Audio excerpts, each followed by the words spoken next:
अस्सलाम वालेकुम नाज़रीन, welcome to Vision of Life with your own channel. और आज जैसा कि पहले लेक्चर में हम दे चुके हैं कि कॉन्ट्रैक्ट के इंटरप्रिटेशन क्लासेस में अंदर क्या क्या कॉन्ट्रैक्ट के अंदर डिफ़ाइन किया गया है। तो अब जो सेकंड स्टेप है फॉर्मेशन ऑफ कॉन्ट्रैक्ट, क्योंकि हम कॉन्ट्रैक्ट एक्ट के हवाले से बात कर रहे थे और कॉन्ट्रैक्ट एक्ट के अंदर कॉन्ट्रैक्ट किस तरह बनता है।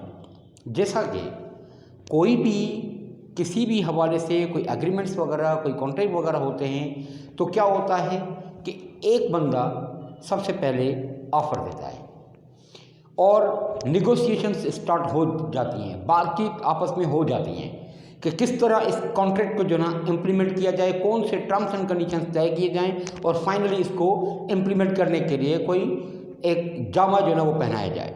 अब वो किस तरीके से होगा, जैसा कि ए अगर ऑफ़र कर रहा है किसी बी को कि मुझे आपसे फ़लाँ टाइप की मोबाइल जो है वो मुझे लेनी है। अब उसमें 100 मोबाइलें मुझे लेनी है, 30 जो है वो ओप्पो की हो, 50 जो है सैमसंग की हो, 20 जो है वो नोकिया की हो। अब ये जो डिस्कशन होंगी कि हर एक वैल्यू की जो सेट है वो उसका मॉडल कौन सा होगा और उसकी वैल्यू क्या होगी, ये जो डिस्कशन होंगी, जो निगोशिएशंस होंगी, ये आपस में एक बंदे ने ऑफ़र कर ली कि मैं इसके इतने अमाउंट लूँगा और मॉडल उनका कौन सा होगा और उसकी कैपेबिलिटी क्या क्या होगी। जो दूसरा बंदा होगा उसके ऊपर गौर और फिक्र करेगा, समझेगा, देखेगा कि आया मार्केट के हवाले से मुझे ये कैसे पड़ रही हैं और मैं बेचूंगा तो मुझे क्या मुनाफा होगा।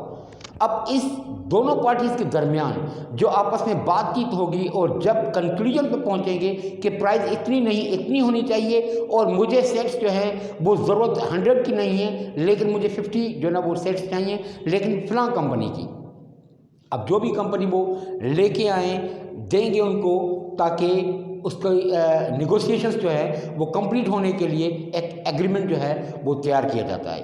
तो इस अमल के लिए जो हमारे रोज़मर्रा की ज़िंदगी में आपस में जो एग्रीमेंट्स होते हैं उसको इम्प्लीमेंट करने के लिए कॉन्ट्रैक्ट एक्ट लिया गया है और वो कॉन्ट्रैक्ट किस तरीके से फॉर्मलाइज होगा, उसका फॉर्मेशन कैसे होगा, वो बनाया कैसे जाएगा, उसके अंदर इंग्रीडियंट्स क्या हैं, जिसके हवाले से कॉन्ट्रैक्ट एक्ट बुनियादी तौर पे जो बातें कर रहे हैं वो ये है कि सबसे पहले एक बंदा जो ऑफ़र कर रहा है वो प्रपोजल दे रहा है कि फ़लाँ कंपनी की मेरे पास मोबाइलें हैं, वो मैं आपको दूंगा, उसकी वैल्यूशन जो है वो इतनी होगी, जिसमें 10,000 रुपये की वैल्यूशन है टोटल अमाउंट मिला के, और आप मुझसे ये ख़रीदें तो मैं देने के लिए तैयार हूँ। जैसा कि दूसरा बंदा है उस ऑफ़र को एक्सेप्ट करने से पहले इसके ऊपर गौर और फिक्र करेगा और गौर और फिक्र करने के हवाले से वो जब समझता है कि जो वैल्यू रखी गई है वो उसके फ़ायदे में है और मार्केट वैल्यू के हिसाब से वही चीज़ है तो उस चीज़ को एक्सेप्ट करता है। जब वो एक्सेप्ट करेगा इसका मतलब है कि वो प्रॉमिस कर रहा है,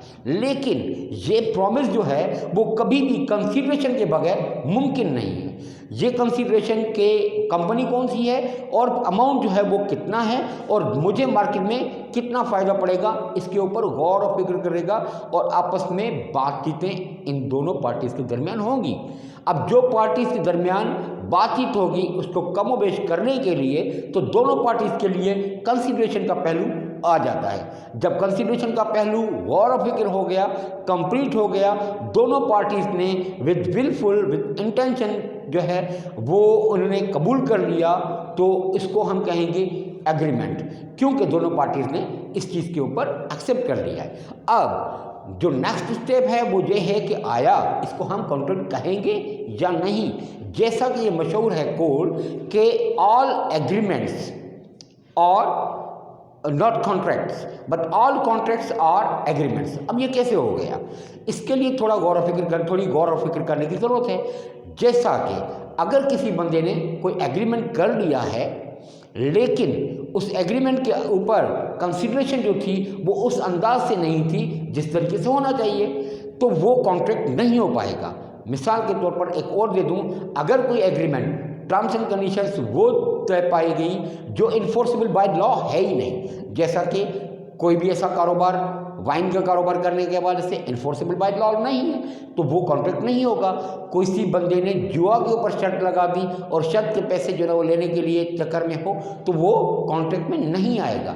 तो जहन में ये रखिएगा, कॉन्ट्रैक्ट वही है जो इन्फोर्सेबल बाय लॉ हो। अगर इन्फोर्सेबल बाय लॉ नहीं होगा, that will be wide contract. Agreement भी इसी तरीके से, लेकिन जो क्योंकि सारे कॉन्ट्रैक्ट जो इन्फोर्सेबल बाय लॉ हो वो एग्रीमेंट के तहत ही होंगे।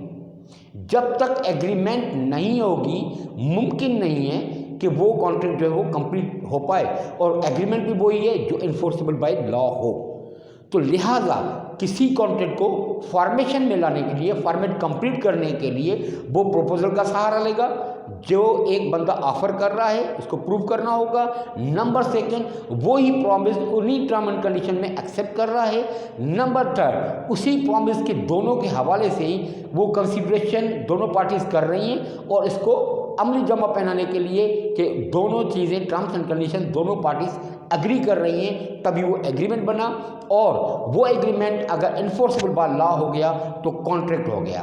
तो लिहाजा फॉर्मेशन के हवाले ऑफ अ कॉन्ट्रैक्ट जो इन सारे इंग्रेडिएंट्स के ऊपर है, अगर ये सारे इंग्रेडिएंट्स कोई भी लेक करेगा तो वो एग्रीमेंट या कॉन्ट्रैक्ट कंप्लीट नहीं होगा।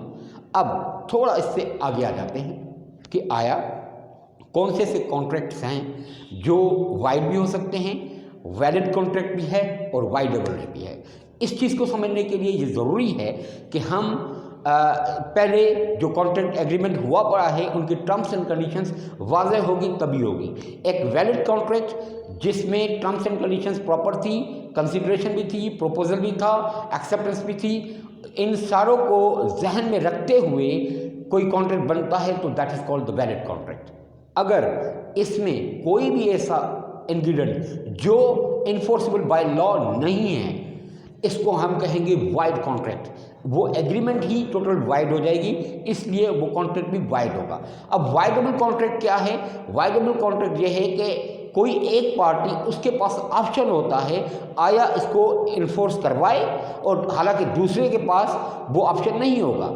जैसा कि पिछले लेक्चर में हमने इस बात के ऊपर डिस्कस भी किया था, मैं रिपीट कर रहा हूँ आपके लिए कि वाइडेबल कॉन्ट्रैक्ट होते क्या हैं। वो कॉन्ट्रैक्ट के एक बंदे ने कहा कि मुझे इतनी मोबाइल्स चाहिए, जैसा कि मैंने मिसाल दिया, और वो फलां कंपनी की होनी चाहिए, लेकिन जब और इतनी तादाद में होनी चाहिए और उसकी कीमत मुकर्रर कर ली गई। जब डिलीवरी का टाइम आया तो वो जो मोबाइल थी वो उस तादाद में नहीं थी, कम थी। अब कम है तो वो पार्टी जो एक्सेप्ट कर चुकी है वो इन्फोर्स कर सकती है इस कॉन्ट्रैक्ट को कि इसको अमली जमा पहनाया जाए और मुझे वो माल मिलना चाहिए, वरना मुझे मेरा जो लॉस हुआ है उसको कंपनसेट करो। अगर नहीं करोगे तो मैं थ्रू कोर्ट इसको इम्प्लीमेंट करवाऊंगा, इन्फोर्स करवाऊंगा, ना कि किसी और की जिसने डिलीवरी जो है ना वो पोजीशन प्रॉपर तौर पे डिलीवर नहीं किया। तो अब आ जाते हैं इसके नटशेल के हवाले से, जो पहले ही चीज़ें डिस्कस हुई पड़ी हैं।